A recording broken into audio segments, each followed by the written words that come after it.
le fasisi latu wa toe amatalia nei taurumanga al fono au faitula fono e fatatia ese taurumanga mo le malolonga o lo sauno le suius fono mo vaisingano no melatas o le sui minstalangolango fo pisinisi ala manuia maleipa o te tapa ma le faloalo lo fionga le sui mamalu e tutulai mai mo le faauauina o lau saunoaga Waftai lau fionga le fonga fitalai Tartonu foi ele toe umistala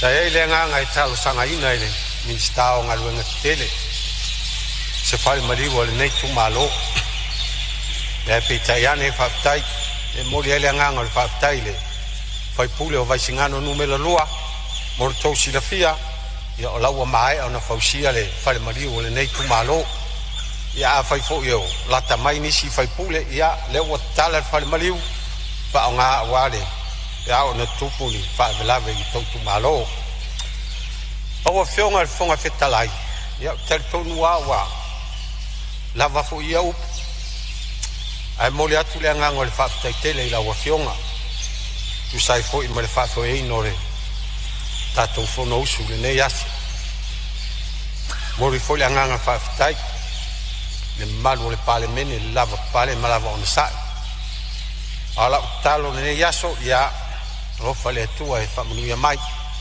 Whamanuia fo i le a fionga le Palemia Ia wala na si ngā mai Ia alofa le atua e Poa i le malosi Poa i fo i le manuia ia te ia Whamalo fo i le whaletua le lava pale ma lava ona sai ia tungu madulu Ia ai tātou tālosi ia Vavena whafoisia le malosi Ia toi fo i mai i stein vavena lumanai Tātou wheloa i le nganga whiwhia Lea ia manuia le whono uso o Samoa Ia e ola le au auna Soifua mai manuia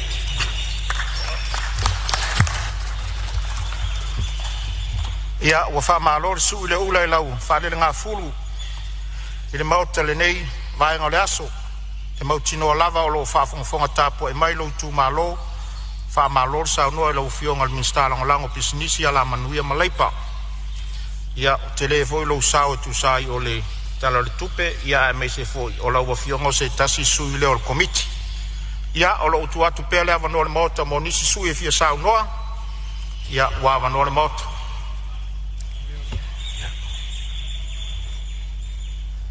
Ia o lea ua mau atu o lea ua tutula I mai le sui o vaisi ngano lua Ia ua avanoa le maota saunoa Waftai la ua fionga le fonga le maota La ua fionga le fonga fetalai O le Palemene o le fono uso Samoa E le langona Ia e whamua se whaftai I siau ta mamatua ia malolo. Whaftai mo le launga whataupou. La nga whingata le ta vaase lua lo ta whale vaisingani. E matua le pule ia te oe. Matia I tu au. Le foi le seu ta puai o mai a foi. Se wha manusina a wale tatou vaase wha. Le a fionga ia e au. O le leo fili mapule tu. E le fionga ia taitu ave. O mamalu ia wasa si wasabe. E le leia le atua. E matautia foi le atua ia so uma. O aso uma lava. E le lei ma matautia le atua. A o vai. O na whaasanga e lea umata le maunga. E tō mai le atua le malosi. O le atua, o le pule, o le atua na whaia le langi atoa ma le lalulangi. La ua fionga le fonga le mauta, fionga le fonga fetalai. E uia na mautua mwhanga fua le no whanga. Ia e mangalo lava le vai o puna. E te wai matausi le vāno fulelei ma le vātapu ia. Ona o tu atu ai lea ma le ava ma le whaaloalo ma le minga o tele. E iai le talitonunga o le aua mawaya tuvasa aua taoto foi le au pe au loloa e a ngalu fatia uma sa se fo lau ai le au pe au le foi mua i le tofa momoli anisi o sui mamalu o le Palemene i le aso wa tuanai wa mapu ai la i fale matu a wa mapu foi i sasanga saunoanga mawhaifo i ati malie le puna o saunoanga ai a le tanoa whalele e ta oto foi tia lolongo o li tia seu le vangana whetalai e tau moli moli ai ma tau taui ma tapui ai ma malu o Samoa o poto poto se wa moni ai le upu e whai o ulau e lele whai mai wa talinga lava e fialongo le maunga e matau tia o le maunga o le alunga ma le whao sa taua la wa fionga le fong whetalai sa ta fiofi umaya lava se langona wa iai le taritonunga o lo sui o le ala le manuia o le whaaloalo sa seu le manu e tanga i le ngalu i la wao sina sina o le maota ia e le ngata i lea o tama matutua na mua i malai a wao la tau o la wia o tia whau a o sota whatau waa e nā o se tama mea mea o le nofoa nei o le tau whau ma tau fono o le uru whau e tā pena ai lo wa folau a wā le walauina tau sa ili foi se la autu ua i le wau matua e fia wha lele le tia e tapui ai le langi tapu ia le langi tapui a wā le mea moni e le whaingo fie o na whaatumu se vai o e na mua mai le nufua le nei la ua fionga le fong whetalai e le talitonunga o lea ua maea o na whaapuna le atu le sela ma momoli mea i ma tau tu saa e la lafo foi upengo manu i maunga wao ma whata o tupu e sula ai le anga le lei ma le lofo le atua o le atua pule pule te tele o le atua o le manu malo o le atua soifua wa mafua ai o na tātou whetaiai le mga whetau soifua a o le atua wa tātou o ai fariseu ma sasa ai ma o malie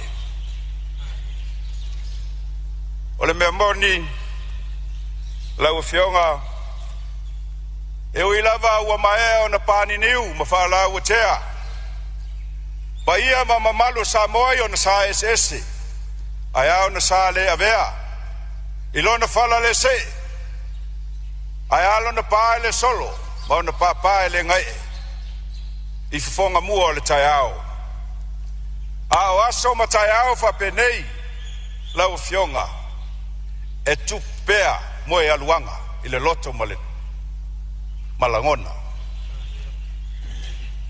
o le fisili pe aisha a wa e tele aso e le lawaso e tele foi taiao e le lau taiao a e fa popo foi di aso ua a e le tu ua aso folau e le to e maua nei a e fofou wa taiao ele se langona se le tioa a langona le uleo faitolo e ui lava o na maea na sio tapui e le tui tonga malona au waa le vaisa le tui manua ai sa fianga ngana lava e le tio foi leo se papa ana nau e fa eva le bua iesina pe a maea o na fa fuluina awai maniti ai tino te mali i matupu ai ta fiti ai tu la toa ma fale upolu Le tio foi. A mo tama. Mama nai I vai o tausala. Ona langona lava le meme.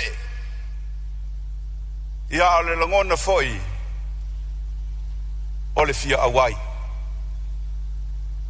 Manatu la ua fionga le fong fetalai.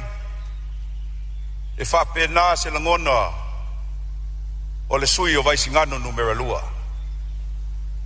Se o tafia pai le vai o se utatia I muli no ma se portemo. Ale nau tainga foi. O mo le tausala na fia taele le vai bataiva le tuia ana. Aisha. E fia saili se lupe le tuavao le vai singano. Ai fia atu se atu I le ngata I fale o fau papa. La nga fainga tale fa fonga tapuai. Asio I tu malo. Fia tongi se maa. Awale pai o tia fau. Malafo se aso. Awalo na tala. Lo I tu malo. Pele o vai singano numero lua. Tapuai baya. Se wane yo fale tapuai. Sila mata no nofo pei. O le maoto le tuia ana. Ai se fau ngaso fatau va. Se tapena so tatou sao ia manvau. Awale fono usu mamalu. O Samoa. Samoa atoa. Samoa ua poto. Samoa ai tau malae ma Samoa ai tau malele. Tapo ai baia. Show I tu malo pele.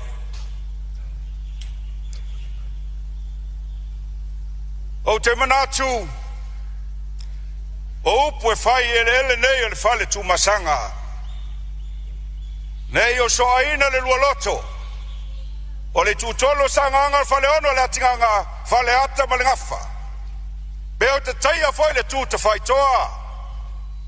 Ma o te tala le taafi tualua na I fai le aso la inga sasamani. Se ua o fia utu vai lava. I le vai tā ma le vai moea. O le vai na mo iai le tanga loa le forsa. Ai ua fia whātau bua ava foi. Lo te vātiu ma lo te vāfolau. I pe au matala loa le vasa. Ia ayasi umatangi o whātonu la. Samoa o mamalu a o sa o paia e sau ngata a o mamalu foi e apo ngata le alu se tala ona le ato le liu o le va ona toi paia lava lea o lo tamata I lota lava lima. Ale tali tanunga. O le sui o vai singano. O mamalu masa Samoa. O mamalu o maeo de tapui. A o tapu foi. O maea o na whaalao I le launga whale upolu. Ele aia se poto le ai se vave. Na te toe sea le ato lio le masina. Awa o mamalu o taotonga ia sa. Ai le tala e whapea. A whai e le lia le whasenga I urualu. E sala ina lilia. Awa e fau lama. Le whasenga I tuangalu.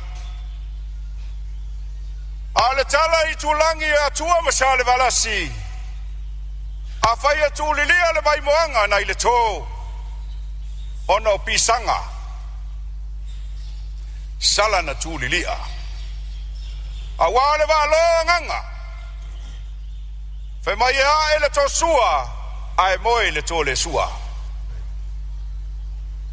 A whai foi e lilia. Ona nga su. Pea sasa, le vasa le tuifiti na le fale matautu, o le wha malunga o malo. Tu lo utu o lo uso. e sala ina asangata la na leo I la mutu le tuifiti lau talatoa ale tala e fai I le malaya o siu fai tutoa e sa sofa gata a fai mai o le malaya le vavau o le malaya o le toto tulou o le malaya na lo fisa ai ta fai ngata ma siu tala le vasa le tau a itu ma le sau fai inga a e ta tala lava le upego manu o le mo fana tau o le itu au o fale ata pea fai e malele ta pau fasina I le vau pipi matanu ma fili ma lea ma vai toi lau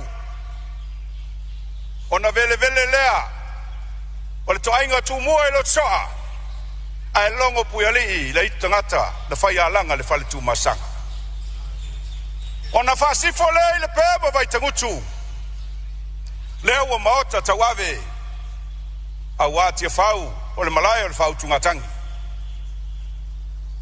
o le malaya e fio ai tamar fale e fio ai le tupu fia ia famuina a lea fio atu wa malu tawe ai le motifono e susu ai mataia e susu ai le alo le mali toa le sunga ya seuli e fio ai silinga malum sa silinga e a fio ai usoli mata mapa a fio ai le ngalu malmana a fio ai alo le tuitonga I tu lua sa tu mofono ma le ngafa atoe a le la unga fasau faleata e pola pui pui e tau itu ma le sau fainga e pola pui pui e itu savali o faleata faleafa baulungia o le tama matua le sau fainga e pola pui pui e nu ma le atinu ia e ta ui le launga le tofa lau fetalainga ale ma le inai launa au lo wainga ulu ma le aunga malie manu le lewa ma le falenga fulu une malonga aunga malie o tama anu manava ia o tapunu o faleata e mamalu ai ele sa matapu fanua le wa mata tau ave iti fau le so e fiato tole ni utuai la nga finga tale tua ile langi o le tua wa mafu ai le sol nei o no fa pelea fa tulo ya te o le tua tama le tua soifua o le tua pule tele Fatulou ia te oe le tua o le toru taspaia. Le tua tama le tua le alo ma le tua ngang paia. Fatulou lo no fali mamalu. Fatulou foi. Ele au osi taulanga le tua. O tama sama tama fasau o le tala le lei. O lo tau asuina le puvai le ola. Ma fa no manu. Awaso tato manuia.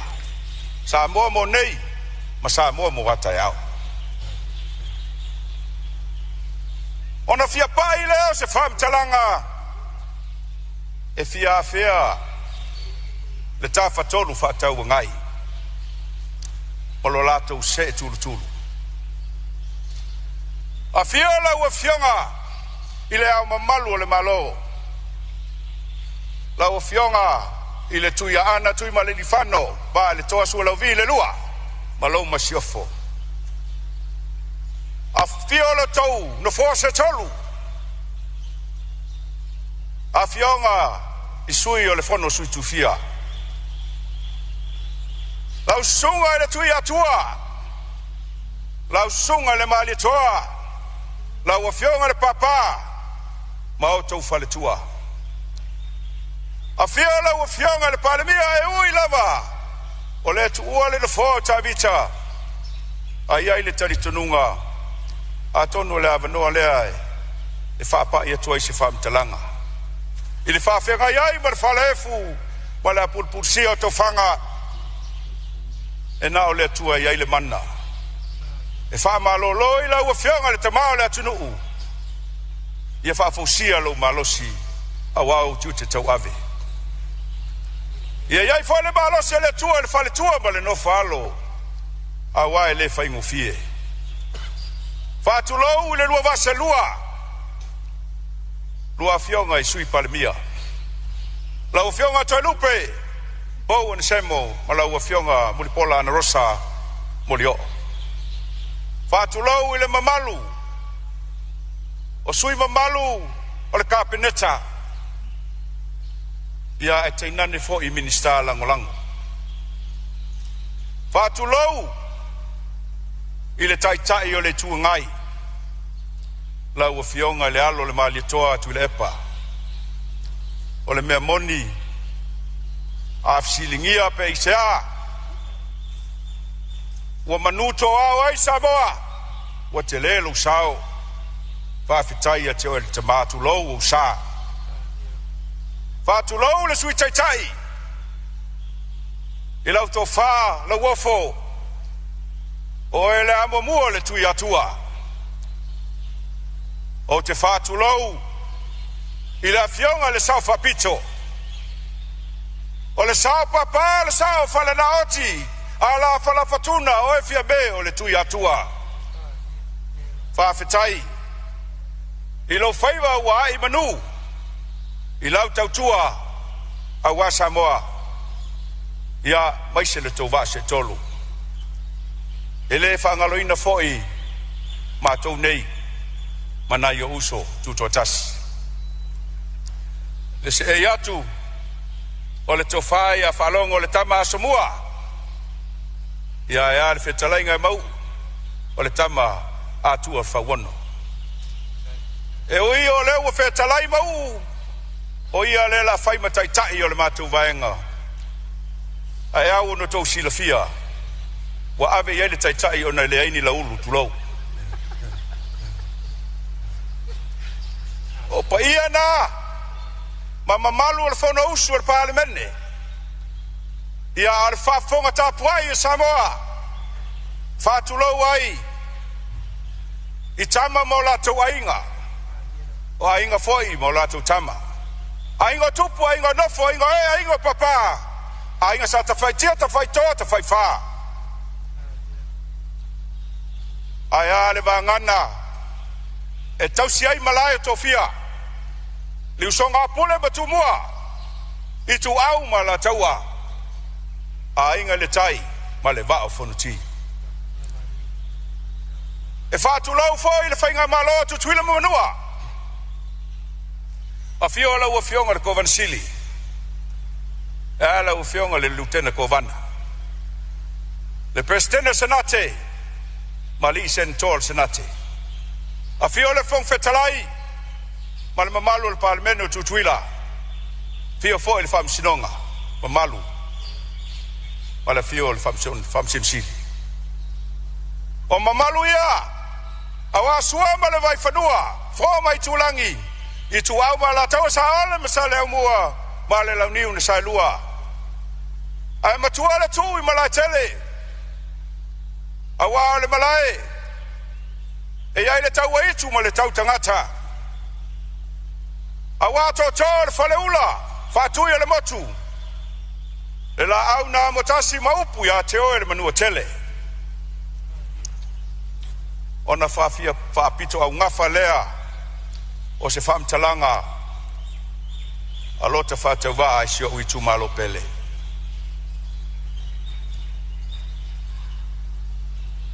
le vai singa noe lo tatou fale tolu sa taua ma papa sa taua ma le tau pou whangasa o te whātulou ia te oe sa taua le au mamala o te whātulou ia te oe sa taua le moa au tasi ma lou au wa ai vao o te whātulou ia e sa taua o ngā whasao sa le valasi. O te whātulau I a ingo mā vaenga. Mā tau tia ma sa tele. O te whātulau I le whio le valasi. A whio a whamasanga. Se sua ma le whāvaonga ili ma vai toe. A whio tapsoa. Ai a lau whetalainga tutasi. Ma lau pola sisi. E ola ai le tangata ngasala. Lau whetalainga le ngoa le nu. Lau tau whale lunga. Ma lau whale wha. Ia e tainane le mamalu ia sa taua. Whātu lau whai a lua pita whanua. Ma u whanga lilo. Susua le tanga loa. Whio le mapu. Ala la tai ma ninoa. Ma umua. E a whai tau mau tutu ma le nofo I tu a inga ia whangasa. Ma mamalo se tato nui pai pai. Oi tu malo pele. Ele e whaingo fie le tau sanga. Ai se a. Wai ta alo a tama o le uso. A wai tasi le uru ngafa. E tasi foi le toala fa au tama. A wa o sa taua. O le tatu whale tolu. O le ainga. Whawhitai. I lo talitonu inga o lo nei whatau waa. O lo tau pule tō. Lea wa tō mai so vai vai. Wa tō tanga lo tusi. E whai au. Masui sei so ai le whau ma le whau. Ai fusi le whau o maloi le na whawa I singa no lua. I to tonu o le maota fono o le Palemene mamalu o Samoa. Whawhitai I lau wa whionga le valasi. E leo po o le langi. Te lelo sao. Te lelo tautua. Te lelo walofa. Isio tatou tu malo. Whawhitai valasi. Iau upu whala e au. Whawhitai lau lango lango. Au mai alo tau au. Tato tau ave whatasi le avenga. E leo ia te au se ato toanga. Whawhitai na io uso na mato tau waa. Lau sunga sua. Whawai. Lau whionga tangaloa tupou.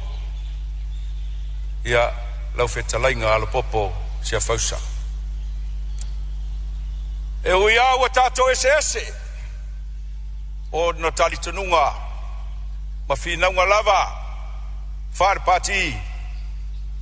A lau whanu. E leo le whinangalo nao le tua. O le whinangalo le tua e whavavau a inga. O le whinangalo le tua. Ese lava o tato tali tununga. A ia tu maulo tato wherfani. O mai alo whatasi lo tato foe. A wā o le tofi e le se tofi o motopua. O le tofi o vai singano lua. Tato walo fatasi, ma tato tutu fatasi. A wā se manuia o vai singano lua, ma lo tato falitolu. Whawhitai na iau ainga. O atu nui fafo. Amerika, Australia ma New Zealand. Tali tono nato te sila fia. O wofo iwa au me mamai. O uso matua whawhine. O tausonga. Whawhitai lo tō alofa. Whawhitai lo tō lango. Whawhitai mo tālo sanga. La wafionga le fong whetalai. O au e se le manuia o lo wolanga. Aisha. A vea le havi o lo tama o tele e utina. Ma tele foi maisi o tama. Por famanianga na o lo wolanga. e fia ave lau whaftai.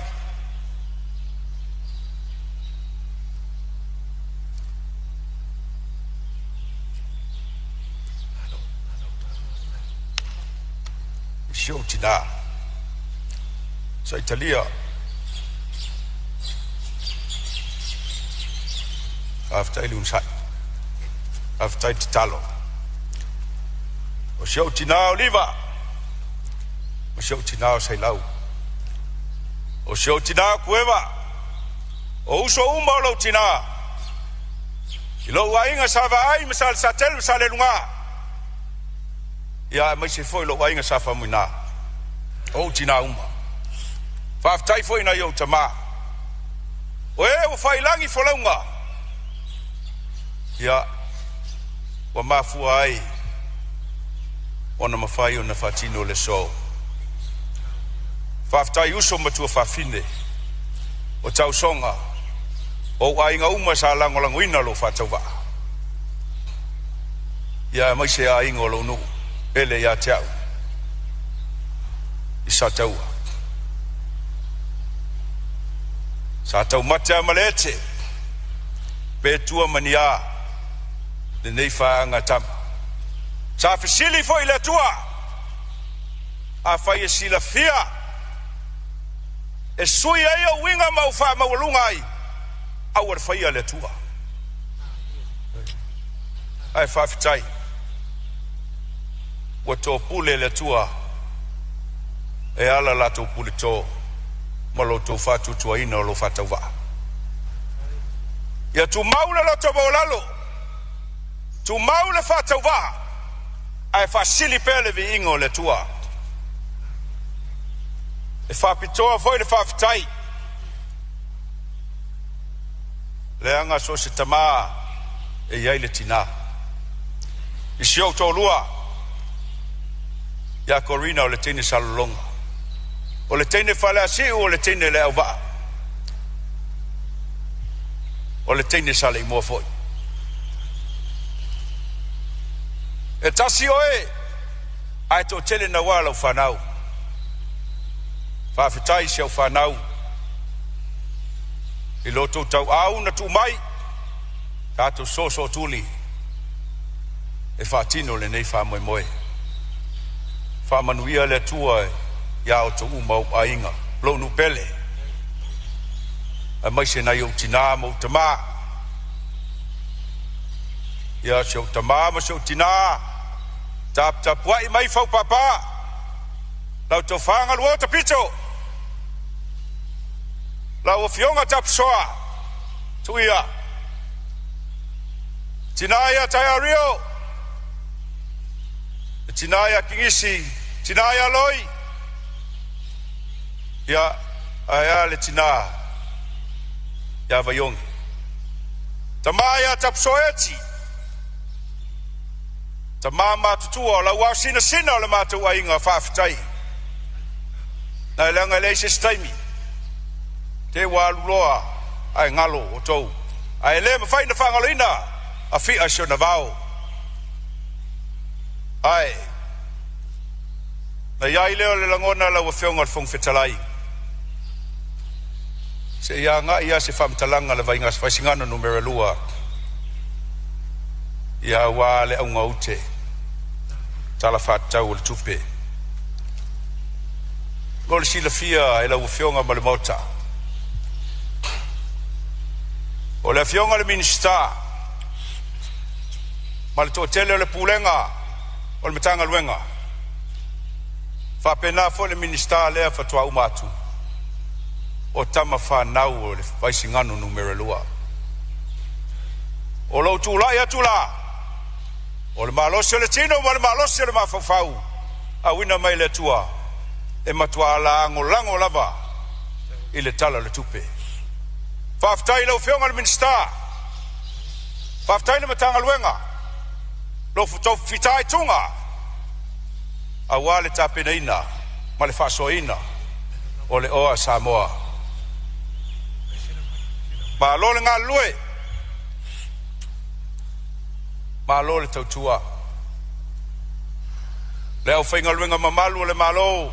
nei whaangalo o tau le ai. O tau nei o vai malima. O tau foi o tuan balai ma tuan foa. E tu ai a fionga nei. A le senoa o tau. E le minoi le sao Samoa. Whaftai la o fionga le whongwhitalai. Ia a foi le whailau tusi malau soa tau. Ia mamalu lau whaingaluenga o le whanausu o Samoa. I le whaingo fia le lato ngaluenga. Ai nei tei wangalo ia tau. E iei nei mea lai te fia wha leo lo i tu malo. O lea, o te fia fea mua mua, lau o fionga le minista o se fua maloloina. Lau tau whaava au au, au e te popole le tala le whai ia maua i safotu la whai manamula ulu le tau talatu. Whe maina mula ulu lea, o mātou o le pule matua. Ai vau au, o le mau anu amlo ulu lea e masanga i taua. E pei o le masanga utu mataua. Mea nai le mawhai ai o na mawai vai tamaia. Lau fionga le li minista, o e le pule, se e se usila sila nea i le mātou whale mai. O le whau maia o na whea le launga, anisi o sui le mātou i tū malo. E mo mia anisi potu se tele. Wa tupu maola le tu malo. A wa le mawhai o na tauwhia. Ngase tinga ina. E alofa i fuai lau fionga le minista. Ia matatalo atu foi i se fale. Mo le au whainga luenga. O lo whapena o na tau savali mamao. E tau tua ina lo matu i tu malo. O lawa iai le fale o fo mai. Whawhitai iai le malo a meise le minista wa mai atu nei. Ai toi ala le fale lau whainga luenga. Talo fo i lo iai le whawhita uli. O le sioki o vai. E fofo inga singase. Te talo e lau fionga. Tasi le whawhita uli o tau na whafo i o tari tonu. E a fia atoa isa vai. E iai fo i ma le whawhita uli lau fionga. I le tau tuli mamao mai o ngase tinga ina. E a whaau te whare te wala. Ai whai se ta tala ta malai walele ia sau. Whai e se ta medivac.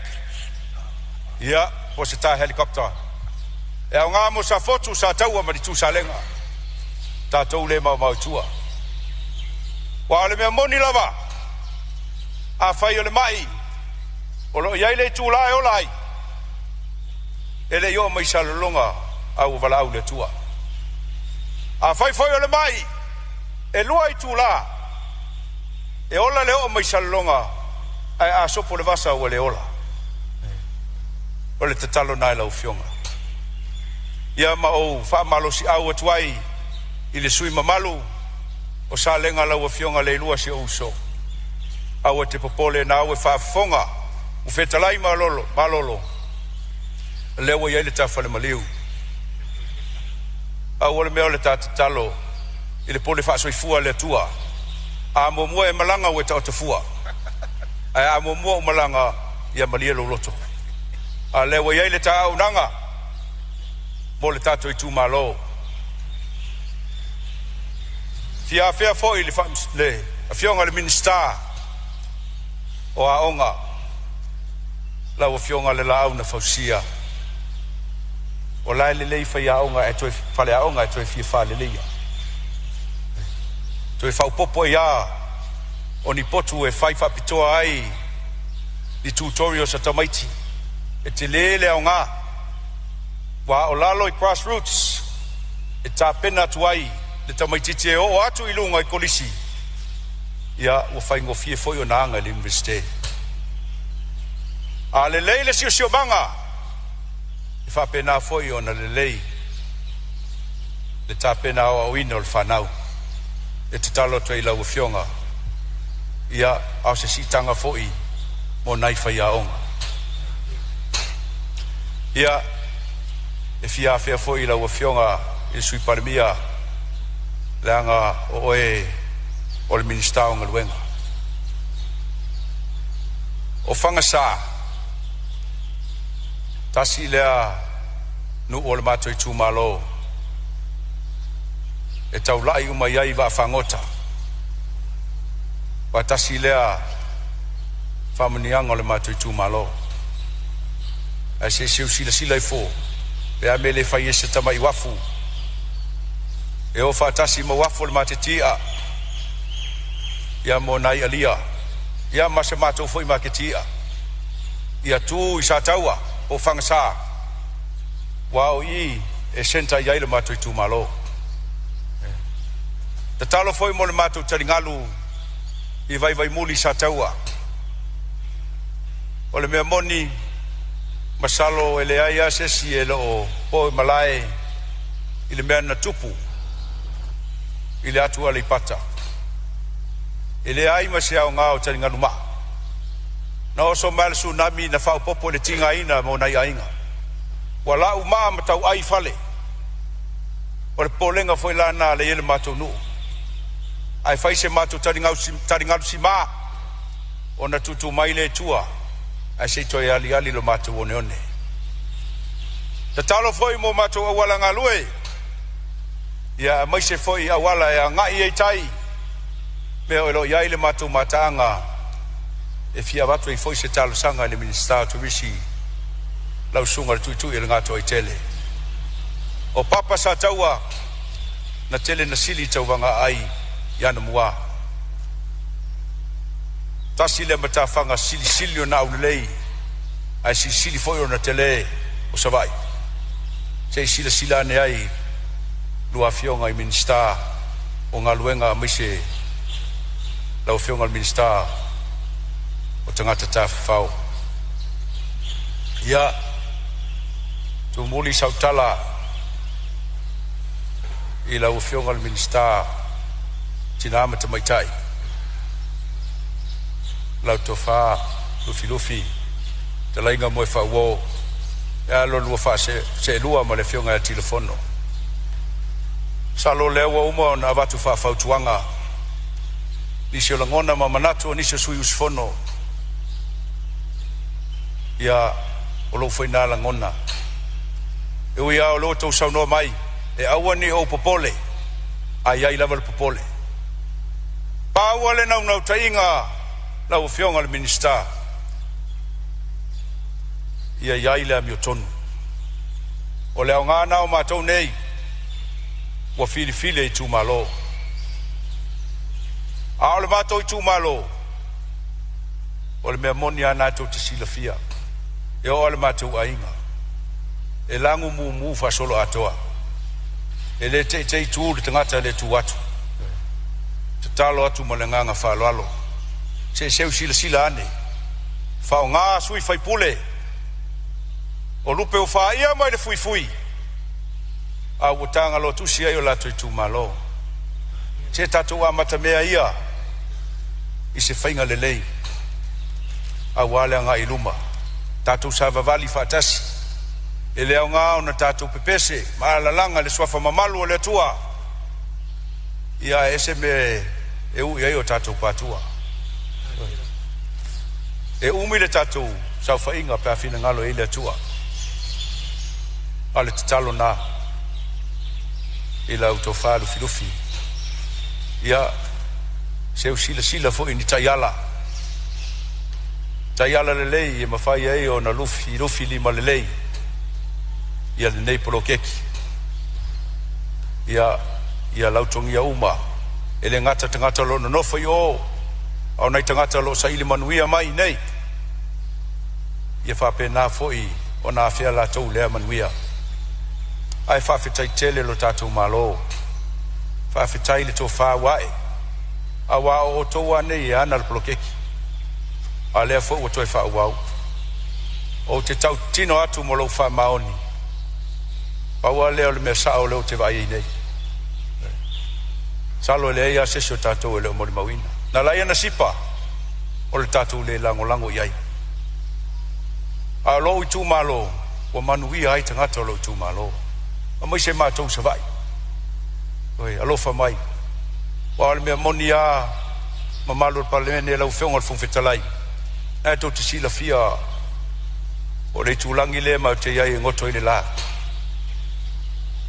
a ma to le fia leo ma to ta fia le la le to ia Samoa la e fiu fangaloa e to fa tali le la o le sela ya e uilea ya o le talo fa manui tele le tua fionga e Palemene ya fionga le ruvase lua sui Palemene minister kabineta minister langolango e fa fuluina le tua fa fulu senga ula le mali to le to fa le uta ta pena ile to sa ya wase manui Samoa fa manui le tua ngai fionga te mai atu lepa ya e taulili a le fa longo atu le to fimisa ile le tayao no ma to nei fo mai ya atonu fo ya nga ma to le lava vo misa a o tele fia misa la ngo le yo lima e na o tele fia misa fa manuia le tua le o fionga le fongfetalai a mai se le sui fongfetalai fa manuia le tua I matanga le nga le malo te tayulu fa manuia foi le tua le fionga le fa msinsili vasenga fa msino ya ala o fionga foi le presidente le fa msino fa num swafa wal mamalo le fa msino nga malo fa malulu watu tel tonu walu wa misi o to ele ai ele ngalo ele mfai na ngalo afia shona vao fa manu tele le tua fa manu le tua il fono uso Samoa ya o se leo na vai singano numero lua ya ola lo fatava baftai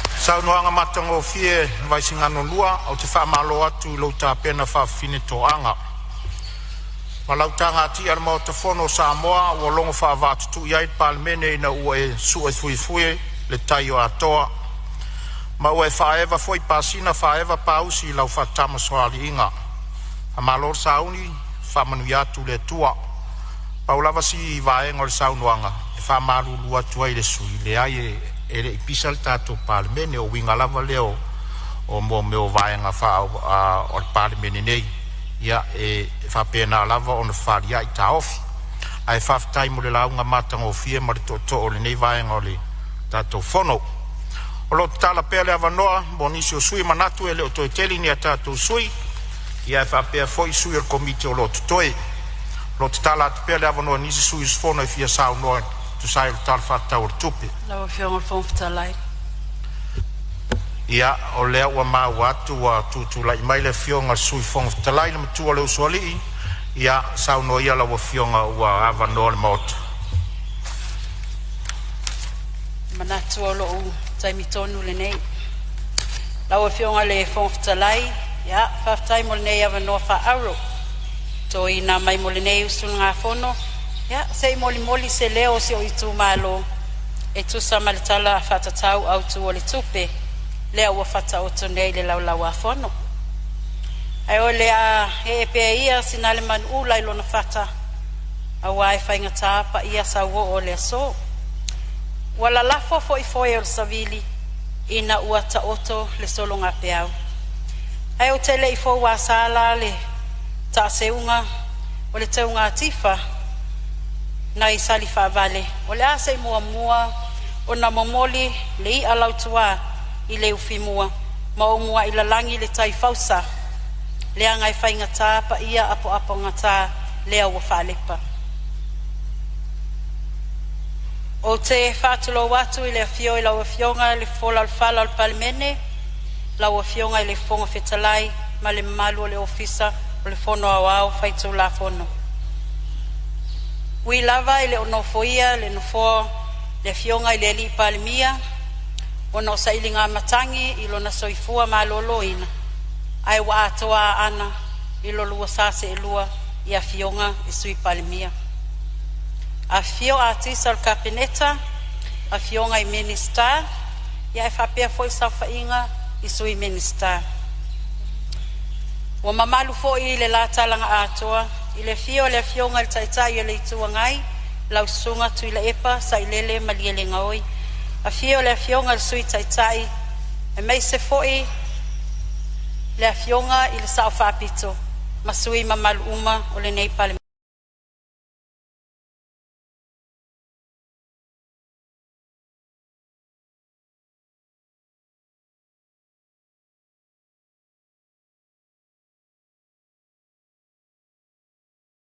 Pa ia le papa na labia ina ai le fea ngai ngau ainga. Si tia ia I panga o tupu ma vai.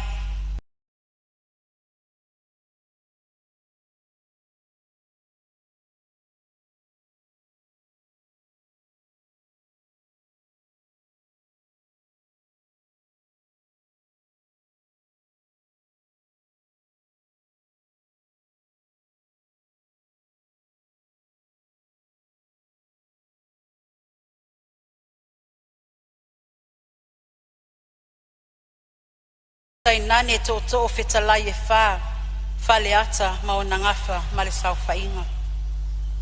Tulona le afio a inga ma o lato tama, o tama foi ma a inga, le usonga tu mua mapule, I tu au ma la taua, a inga I le tai ma le vae tasi o Samoa. Tulona le afio e le afio ngai le au ma malu o le malo Samoa ma lau masiofo, Tulona le afio sui o le fono sui tofia ma o tau falitua. Tulona le afio e lau afio ngai le fam sinsili. Afio le presidente o le whamasinonga o whanua maswafa. Ma le paia I le tutino o le whamasinonga. O te whatulou foi le tapua inga o whaao o e kalesia kerisiano uma I Samoa. O whaasisina whaauina o le tala le lei. I whata whaitaulanga e fia. O loo whawhalele malu, ma whaanono manu. A wale alo whaiwa o taitai to tofi o Samoa. O lupe lava na wha ia mai le fui o I tu malo e limas ful matasi. Mo na upu whai, a wā se manuia mo na tangata anu uma. E le whaangalo ina foi le tapua inga, I le lai tu vai. Na yo tato uso I sasa e. Le fio la wafionga al kovana sili. Ma le lutena kovana. A fio la wafionga le presidente o le mauta o le senate. A fio la wafionga le fonga fetalai ma le mauta o sui. Fatui o le motu to o le fale ula ma upo ia te oile manutele. Fafelo ayatu la wafionga le fai lautusi o le fono awao fai tu la fono ma le ofisa mamalu. E fapea foi le afifio ofisa sili o pulenga ma pule sili o matanga luenga. Ma faa la potonga tu maoti ale malo o Samoa. Lea waifo I fongatia le tua mafa fili malai sa vau ese. A wale tapua inga mamana I whaiva matiute o sui mamalu uma o le Palemene o Samoa. Tulou na lava. Laua fionga le fonga fetalai. Ya, momolia le whawhetai le fionga le li Palemia. Ma le whainga malo, o na ua whea le nei tū malo I lau whaasoa. Ia wa tū mati e ai fo I le nei tū malo a ana alo whinu me la wha. A wā mo le taimi mua I lona tala whaasolo pito, wa tōwhia iai se tamaitai I le nofoa o le sui fofonga fetalai. Ia ai maise e la ititi ai lava le sau whainga o tamaitai o le Palemene sifulu ma le badu o Samoa. Whawhetai mo le whaeaia. Lau a fionga le fonga fetalai, o se lau le lei le nei se I o wafe ane I si o I tū malo. Lau I tū malo pe le a ana wha. E la ngona pe lava lo whatau waa o na o oe. I le susu o whaasasina o le tala le lei mai na iou tau whale tua. O loo a Samoa atu I le atua I aso uma, ma tau asu le vai o le ola awa o oe a ana wha, ma souman wia. Whamalo atu, ma whawhetai tele, ona o a o tau tatalo. E le ngata a o tā pena Samoa, e tau whaae I le taimi o le whainga filifilinga o tuana I atu nei, ai o le nei fo I taimi. A o tau si I le sao Samoa, moana ngaluenga tau amatamata. O le mana o au tau tatalo, e momoli mai e au, ai tu mai e savili. Na yonu pe le fasto tai ma vai lutai ile afio le pa ia la inga taulangi malai na lua afio le maupu le tu ya ana ya tu nga malo le ua na faalanu ma ave alala tai oe le li o alala tai oe le falifitu o oe le li o ainga ilo lua usongo tutuila ma ape na e tai ya la taua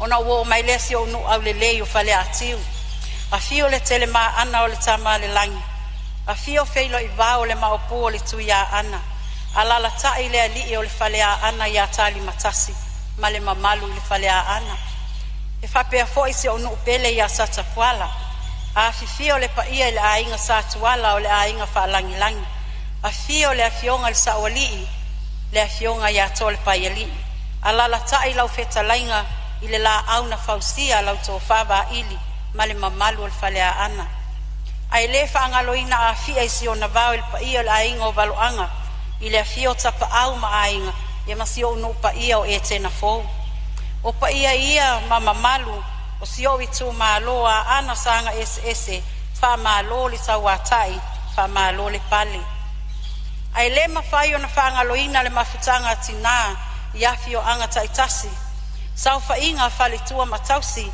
le au luma o tau sala o tai tu malo ai mai se le malo se le nui au manga o li i matamaitai o lo o tau lango ina o lo nei fatau waa ua faa mauti no aile ta ua o le sao o tamaitai upu fai o malo mo le Palemene mamalu o Samoa e iai se upu poto mai se tamaitai e swafa ya mea Angelu e faa pea each time a woman stands for herself she stands for all the women so se taimi lava e tu la iai se tamaitai mo ia lava e tu la i mo tamaitai uma fafitai le faia o le mea moni e le mama ia te au lau faaloalo lea o se e iai ele no foa o le taitu malo o la o taupu le tō lea ua tō te tele ma ua utalia faatua o ele ua malia ele fanga i foa ua malia ele fanga i lau ua malia ele faatolotolo ngā tama ua malia ele papa i ngalangala mo onga o le loto ia umi le ola e faatino le tautua mo oe o lau tatalo fai pea ia manu faifo mai langi oa mo lau ele ai mai se tamau a inga o lo ngā taifale ina ia tofu ola ai le itu malo moni manuia o saunia lo itu malo pele o lo no foa lea ma le tofinga o tō mai fai lea mo lau tapua inga ia a anafa tu mai ala ia wa se yo ta ina lautia sa e suluina a wase ai mo le tapua inga tama fa na uma ana numera fa Samoa nei matunu e mamau lo fa fonga tapua i mai alo ia i lau tapua inga ai ole ase moli so ta sao e tu sa maletala fa tatau au tu ole tupe lua lima lua ono lea wali po nei le mauta o Samoa manuia lau tapua inga lau afionga le fonga fetalai e momoli lava le nganga fa fetai le afionga le minsta o tupe male matanga luenga o tupe pule sili male au fainga luenga ona ole nei tala fa tatau au tu lua lima lua ono ua tape na ina lelei fa malo tapena fa fetai le to fa sa ili e matua lango ina ile nei tu malo le reporti lea ai mai se fa moenga na tapena inai o se fea ngainga i le vao le malo mo na tangata ma le vao matua o le aso ma whanau o le lumanai faftai fo il taifono o le komite o tupe ma lou au waa ona o se reporti manino sa o tou lau le liuina i totonu o le sifun malfa aso ma lo le tawatai ma lo le tuto o tou taimi ma o tou taleni lau a fionga le fonga fetalai o te leto e tau papao ina whaatupe o tau la fonga e tatianga manino lea wa mai a folasia e lea fionga le minista o tupe ma ua tofu sau noa ma fetalai ai le tele o sui mamalu wa mai atu la ngona lea nganga o le talu sapaya i le whaatulanga ina le lei o le tala au tu o le tupe o na ua tai o lava lau whaasoa i tu tino uma o le malo ma ona tangata ilo atu ma le totoa i lau whaasoa ta alofa wale ai lava se isi o ngalo o sopo lia tangata uma. Lawa fionga le fonga fetalai e le tangi sale nei tu malo ai ai nei vai nga iti fio o yai se leo ai o le au te lenga wa whaamalia ina le loto. Lawa fionga le fonga fetalai whaftai tele lawa fionga le minista mo le whaasoa i le matanga luenga o le soifua malolo ina. Ua langona ina le tele o talosanga e tusa mawhale mai i tu malo ese ai whape nā fo se talosanga e tutu watu iau au tafa lawa fionga le minista o na mo le sila fia le nei vai tau e le o toi whaau ngā ina le whale mai le asai leo lumuenga. Le taimi nei wanga i atu lo i tu malo manisi tu malo tau la lata i le whao ngā ina le whale mai le whale olo. Peitai e le o matua maua o mai tau tuanga mana o mia. E mana o mia ntoi whatotonga. Ona le tau la inga mo le whale mai lea pe a whai e tafa le whinangalo la o fionga le minista e matua i lata lava matali ai mana o ngō sala whai.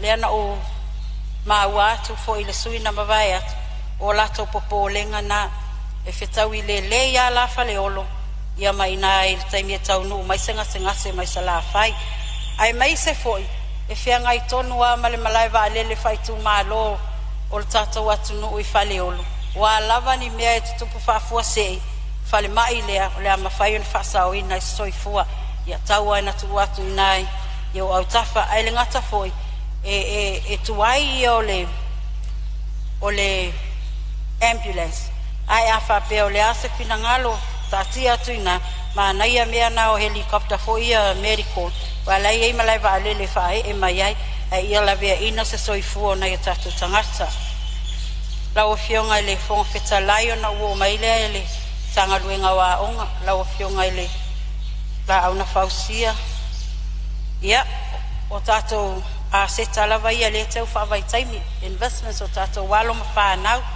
o wao tātou lumana i lea la se taimi ia whao atu se talo sanga i nei vaenga lai mo o mia mo se o itu malo e mai se lava i mea tau whale a onga mo le sila fiela o fionga le minista o le whale a onga o si o nu o whale atiu ia na a fiel malaia o le taimi nei ia o lea lava i tangi i lima nai mātua ma lea fio anga i le toi tau whauwhauina ai manatua ifo taita i lau whaasoa.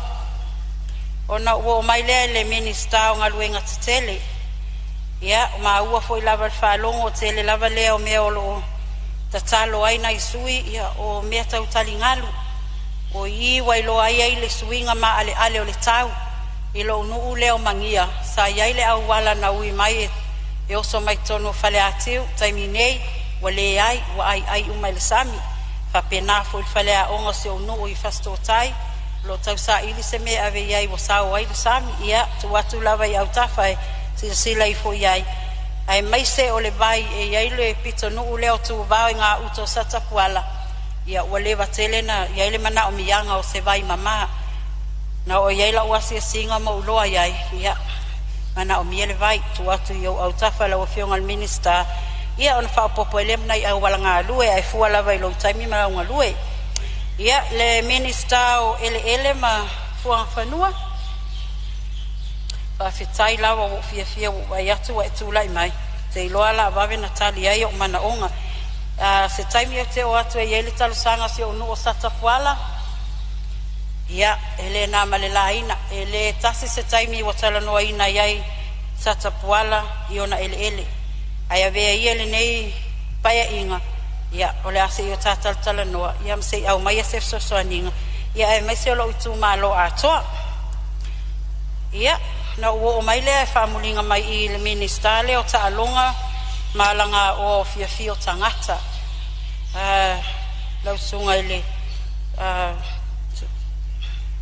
sosoani toina te akono toina lea na maa ua lava e iai le vaenga o se leni e tu atu mo le atina e ina i leo mea tau tālonga i to tonu alo i tu malo mo sila fia e tato Palemene mamalu o ele o ana fa na tutupu mai ai nisi o ave fua sa whaalawi loa i foi Samoa i atunu i fafo i whaanga tama ele ngata ele lakapi ia ai ole a falanga mai le ole fusuanga ele na malaina ia olo ma ngalulue nei malafionga ia faumuina te vetua mo se polo keti ina ia faufa wai se tulanga fapia so leo falongo ina inisi talo sanga ai leo yangi ni coach awa olo tema na o ise fale wa ia coaches wa matona tapena ona onisi o tamaiti ia sila fia la vetato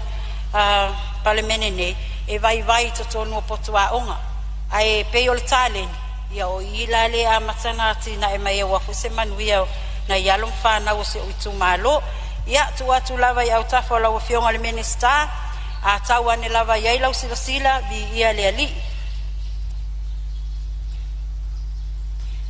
la o fionga le fon fetalai ele ma fa na walu loa ai fia mo molia sa fa fetai le fionga ele minister talwai ana poto susulu shusta o se tamali sa se email no fall nei tu malo pa english full malfitu ia fa malo atu fa tamali ia tato walo faiva le fainga filfilinga le atunu fafta yatu mo au luenga lele sa e tausi ai le no fall o tai tu malo o lo sisila le langi mai mana tu apea au mai ala ia lo fatu atuanga i lo tu afafine e fa wa wina le tautu aina la tai tu malo mo le nei lima tausanga ia tongo se moe fo mo la o fionga ai o telefa ngalo ina fo ilo fia faftai na yo tuangane vaiane suafa sama tau senior nei filfilinga lau to fa tango e enga mautua lau to fa se veli tau lalo valuniu lau to fa le matua la seisione fa fetai le taalo fa tausala fa malo fa auta o unei o ia taiao wa sa o lava lau to filfilinga sa o wa ngani atuai o mai e momoli lau to fe ngai ngai le mauta fono Samoa ia no mai le ia yuli atu i tato ia malango tato fa moe to e tongo malama mo se asofo mo to ia so pa o loe mo so ngafa o te maluai le pa ia la inga sa mali toa male la fanga o so ali la tai mango malua se fanua fa fetai lo to alo famoni i so to tama tau manava wa fa elelea ona le tau tuai no se fa tau va fa fetai tele mo la tapwa inga anga le yatu le atua la o fionga le fon fetalai ia o tu aso fa pene mo o ya le loto ta toe fia va yatu inai matua o pasi yatu i leisi tu o le veli se tau fa inu i whaamnianga sa lato whawhano mai a o soifua mai a o whaia pea le tau tua puno wai e au noa mal whaataltali i se taui na i o uso matua ngane sa lalango mai le amatanga o le nei sa valinga o le ingoa o le tonga le tau langi o le sii matu i oe na sii matu le nei wha moe ona o le sou wā ma le ngalu wā peitai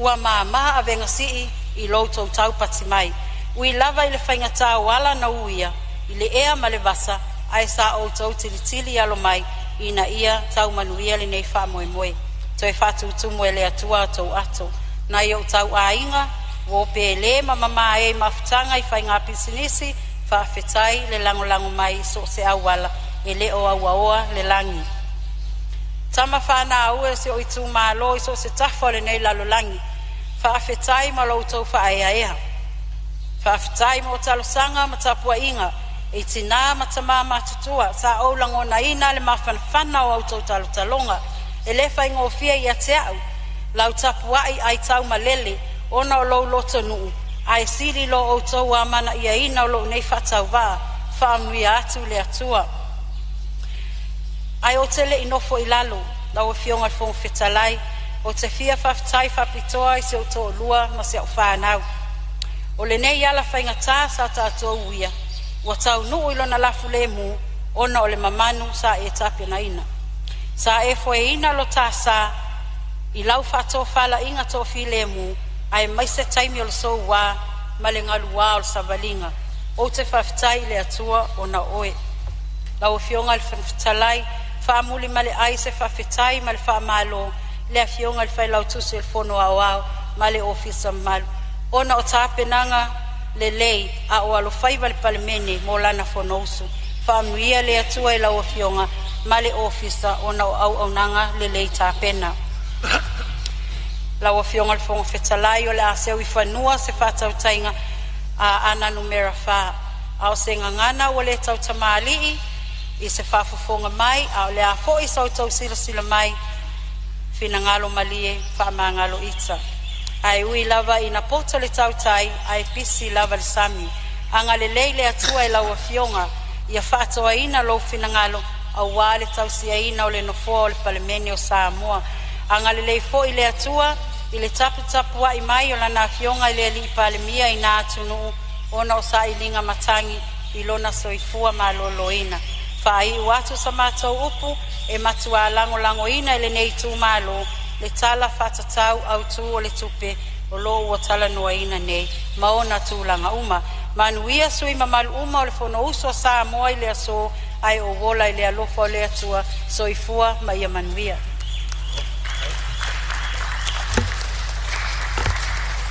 Whamalo I lau fionga le sui fong fitalai.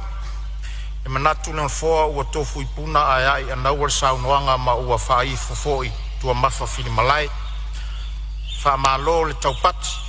Whatumu atu le utu malo wala wina a warta tau sio le nufo le atunu o lo o se e atuai.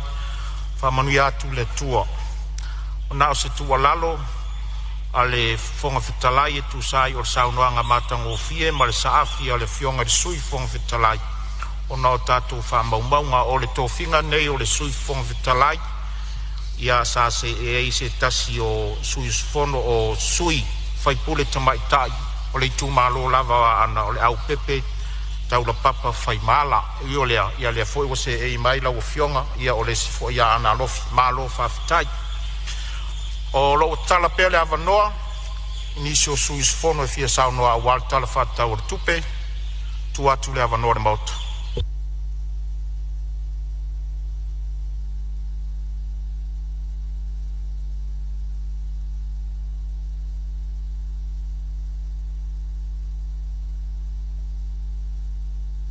e leo toe tele ni tatu sui o toe ia fatasi ai foi ma sui o le komiti alo mawalava le avanoa inisio sui fono e sa no fatau po wai sa no fatau po ia ai me se for tatu tala tu pe o le ano liu le o tatu fatino ino tatu tiu te ma fai val tatu vala wina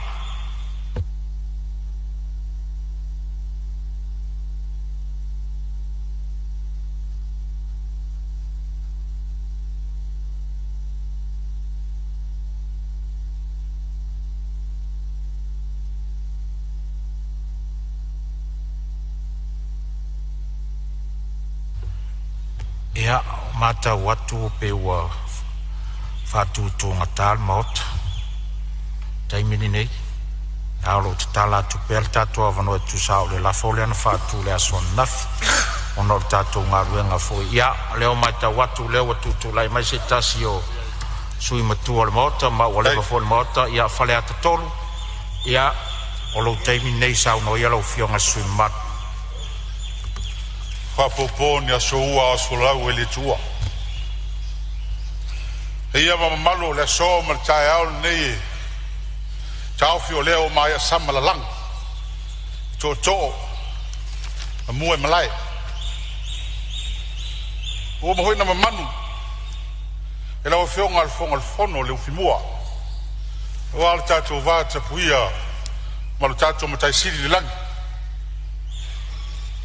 E taua no fatu lou le mauta Samoa. E al mauta e pou. I au tū mauanga I whanua maluanga nu. E ato le va whialo loa I mali. Ama fatfata mali whalo alo. Whabai papa I le tua soifua o Samoa. Atu lou, lau fionga al fono. A malo. Lo valawina le fai ngofie ngalwe ya taton ya ole fa wau lo valawina mai talwai ai masani fa Fatsulo mfatalo fa lo fionga si Palemene malu kapineta. Fatalo fa I misalong lango. Fatalo fa lo fionga I tai al nei tu. Mese lo fionga si tai. Fatalo fa lo fionga San Fapito. Ya sui maluma. Ole Palemene. Ha malo finau fa malo lon sai le o tato wala wina uma tato awale pa inga suvalu le Palemene Samoa ya ha malo abtoale patalo fa malo ile fionga li Palemene ya ilana sailinga tofiti nga malosi ya talopea ia fe fa foi lo malosi a toto mai le tua e ia ta so tanga o ia ta ua ta ta sanga me lua fe melono e lava tate nga lue ia talo ia te foi mai walo valawina ai tonu lo fionga ile al fondo stai mio wafero tu malo ya e patalo fa foi ya e tapo inga Samoa ya mese la fionga la malu male mesiofo ya tapo inga fono suitofia ya ale famsun sili malo senga famsunonga lo fionga prestene ya amese foi ya le au fa talo o to faltua no manu wa Samoa malan Palemene ala ngol nei felo inga mel nei Fonotaga e tato tala noa ia ma pasi tala tupe o fatali la tunu ngaluenga fi fatino fa wa o pe fai tafenga vai nei faleat ama yo vai e fu mai lanto fa malu wai la lonea malalo tata ai fa ma so ai te vai folu so as fa punga o ma tua tala fe ngai lei ma tatu tala tupel nei awa fai fola ma lei ta pena tau on fe inu uma ma inu malie la tunu ato yona tangata umba ole ilu afe lo tasina ua sui fenga malo ile tala tupe tau sangalea le afio mai ni sui on mato committee toe e Fonotaga mo al committee tupe e umale fiso tupe malo fiso so tu silima ole atanga fenga ngaluenga malo sa fai la fisili lo fiso tupe o te fia fisilia tu o le a se tu langa o iai tu langa o tupe ala tunu nei wa le wa sui le fenga malo financial position Samoa atali mai le mtanga lo ngotu lo le ya toto le ya toto sa fia fisi foi la fisi na ile so o bi tu pe wa le wa sui le fenga malo eta yan ya le o ma wa ya o tala tu pe fa wa ona vai nga light mai time fo yo sa fa pito onisio na vai ya le o ta to fa wa wina ya ela le fa ina le tu ai il mela va tala tupe e tolu ona va nga tele ai e mai e masani ala al temi fra o sa Palemene na tala tupe o te fai tawai mare la unga le minsta tupe e ile tu sta ua na tolu wai tu le fai ngo fa mtalanga o fufuanga mo tupe al malo e fa palangi fiscal strategy o nga tonu lava ele ano o tala tupe la lea sa o vai mo mua ele tusilea pe iai ni swinga e ni fenga fa vai o sui mai pa le taimi fa foi mai ai ni so fenga malo le cha pipi manisi tele fenga malo ma tona ai fa fitai o lea o te mata wina fenga fa vai ai an sa wai le mul mul cha yela mai lo tele tonunga aso solo ya fa vai le ele ai se faina ai se a le luas fulu o tausanga al Palemene ele ai lava se tausanga mai na tausanga sa fa pe ai wale u fa le tonu le tato malo I meta tupi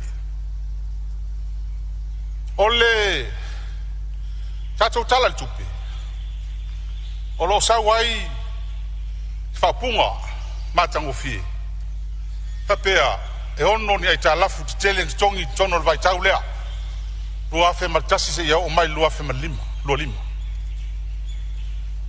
nei lava me ai talafu sa o fa long pea ele tele fo yo sa nonga o fai tionga o po fai ai talafu amor silfia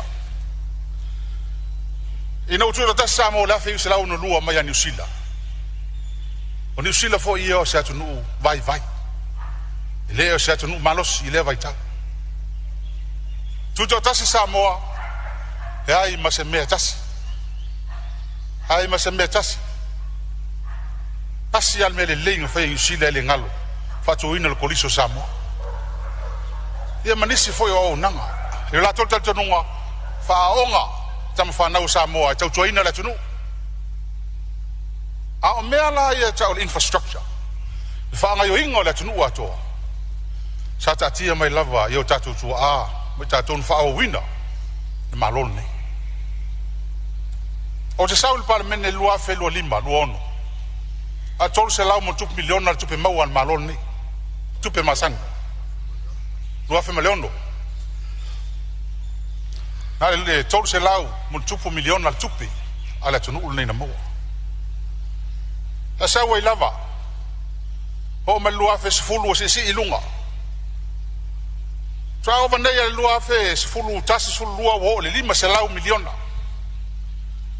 o me la fe lua sfulu tasi o valu se lau miliona fatu pula ia ai tala ilana tupe mo ai tala nolo ai tala e lua i ngai kalafu Wala talafu, wala mea ka consumption. Mai fa nga fatawi me ai, fatawi me fa pena togi tanga tfenga lwenga. Wala talafu, fa yela tina development. Wala time ai talafu Samoa e fa nga me ia consumption. Na pole lole tangata. Na lolo le telefa le ton. Mai le fias fulo tau sanga ni. O ia se tasi se masina au se tau sang fa pe o le tongi ya le ai se tongi mai la I tau sang mai o mai le so le la o mai visi o ta la te ta tongi mai le o le tau sang mo ni ala na no a sono sul lima sono le sa io i so ma le upgrading la no mai la va il wafe su fa ma le la mano su sa solo e fa la vera la mela più su fa dice la vera ciao la su mano provare lo madia falou suma falou a forma al Palemene si mi fi passava di tiro alisa sa non ho fin fa vai olle nana dia por physical strategy ya ole tu langa ne we ye su to no me frega ma ona talata le 5% ia ita mai tatu GDP o le o ila la fa ia e mai tawat e o foi le tulanga o le tatu sa i ma fa pasel e talata o mai la lo todo si sa tulanga e se hotel tu mo venga malo nei meu o tara ia te le na tulanga ia se e volta tu não mais fez aí tara ia viva pena eu tiro ele nga te na fatia tu ia ele na viva pena ta te mai fanga fa vai tulanga o tara awai memoria lo que vai Palemene venga malo se te chau no ele feu mai instala e feu lo ne que usava tu ia tara e nem que faça mais pelo lugar ele tungia cara ya viva pena dengan farol ya ya wa mai lo que mal es malo sao ya o sao va status aprovado no era sao ya wa sao lo que mo mo te mana mai tau sanga e tungia e tau sanga e tungia on por covid ele o semana mo sao Ol mana mo mai la mai ta la fina ta to. Ali ma sa mo e se ko mo ta.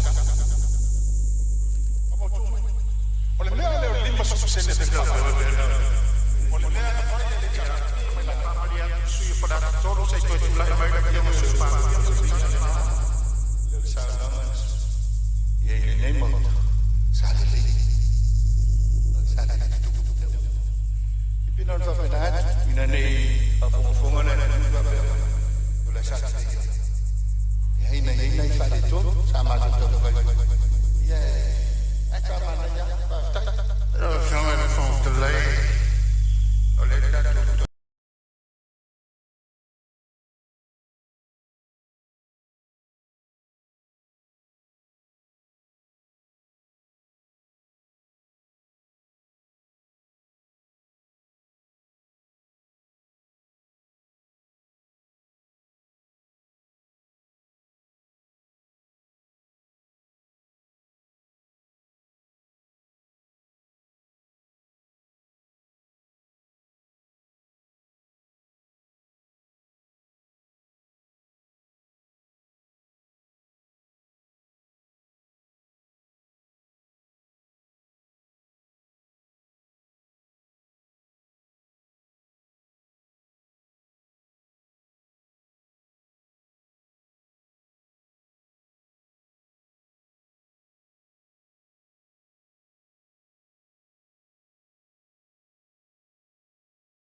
Pato ampai lo titongi ai tala. Tau sanga dua kesun maleon. Olo yai fa mau. Tono o nai aon fa malam lamat. Ono ole sa no ai di sui fai pule pe ona. Tu lai mai ai ngona pa no. Tau mama ina pa mai le malam lama ia le. Yo ngai sui pa ia ia man minister tu pe. Olo sa no minister Ia, au le matou tiu le nai pa malam la mat. Mal fa alon. Ma no fa ta sa no lo fio. Ole o mai le tono ta ko paket. Se yo sai ma la fio ma le SME o mai lo mai me pelo ko pa. Se on sai ma la fio ngal tai o le tu ngai o tu atu la no le su la le wa. Ole la te fa ula ve a fa ula ve al malo. Ata wa so le tu la fon tu. Ma tu la mai la fio ngai le. A le su yo fa la ta fa wa la sa na la o tani manino le la fio ngal le min sta tupi. Bata to wola I tu le mai ngalia. Ai ma wola to nga pe fa pe tani malo tu langa o mai ma le nga I tu o tu per malo. After ana no tano be. Ole sa be ka ko kala sa no nga. Ali mista. Ai tala. Ai mana ya la. Si Au te wan ko pe talai. Ia. Le Tu ia ka pe no fa manino. tu. Ana le sa sa no le fio ngal fai pule. E mai ele in misi se tau sanga na tongi e tala. Ai, ole ala lo tula ia. Ina wo tula I mai to pinga minister to be. Sa fai na sa I linga I tua. Po ana fea na mata e tala. Ai ana fea po ina mata I tongi ina I tala. O pa mau na lo fio ngal fong ki tala. Ia. Sei ma liele fio ngal sui se ala mai le la va tu so nia tu fo. La gaulena e sa unoa, e le ai se vaenga na misi ai se tōngi ngā lai tāla. Se I vaenga nā le taini leo COVID ma le whama. A lewa e whonga maua mai o le sui o whale ati tō. O lea sa whai sa I linga al minsta. Ar minsta patoa o me le luafe luas kumartasi whai ngā malo. O lea lau tani manino le minsta. Ai malia lo